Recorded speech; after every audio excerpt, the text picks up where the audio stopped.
সুতরাং আমরা যারা চেয়ারে বসে আছি এটা ভাবার কোনো কারণ নেই।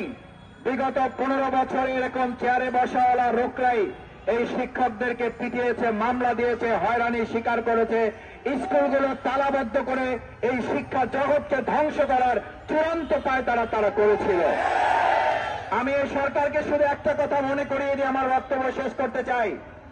এই সরকার যদি 50টা বিষয় সংস্কারের জন্য তালিকাভুক্ত করে, আমি শিক্ষক ভাই বোনদের কাছে জানতে চাই, বিগত ফ্যাসিস্ট সরকার 15 বছরে যেই যেই জায়গাগুলো সবচেয়ে বেশি ধ্বংস করার পরিকল্পনা করেছে, তার মধ্যে কি এটা তাদের অগ্রাধিকারের লিস্টে ছিল না এটা কি নিচের দিকে লিস্টে ছিল?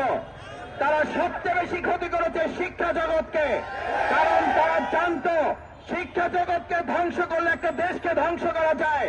শেখ হাসিনা এসেছিল এই দেশকে ধ্বংস করার জন্য, আর তার টার্গেট হিসাবে শিক্ষা জগৎকে ধ্বংস করার পরিকল্পনা নিয়ে যেখানে তারা কাজ করেছে, এই সরকারের দায়িত্ব হচ্ছে 50টা সংস্কারের তালিকা করলে 1 নম্বর তালিকায় শিক্ষা জগৎকে সংস্কার করে তারা কাজ শুরু করা উচিত।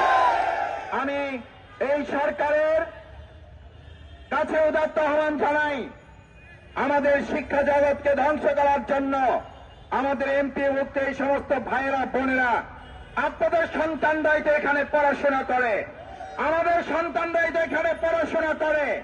কারিগর তো তারা, ডাক্তার করার কারিগর তারা, ইঞ্জিনিয়ার করার কারিগর তারা। আজকে রাষ্ট্রনায়কের জায়গায় যারা বসে আছেন, আপনাদেরকে এরকম কেউ না কেউ শিক্ষা দিয়ে আপনাদের এই জায়গায় তারা বসিয়েছে।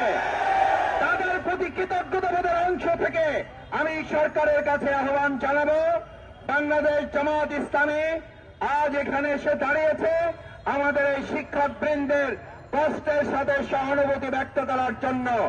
আমরা এখানে এসে দাঁড়িয়েছি আমাদের এই শিক্ষক শিক্ষিকা ভাই বোন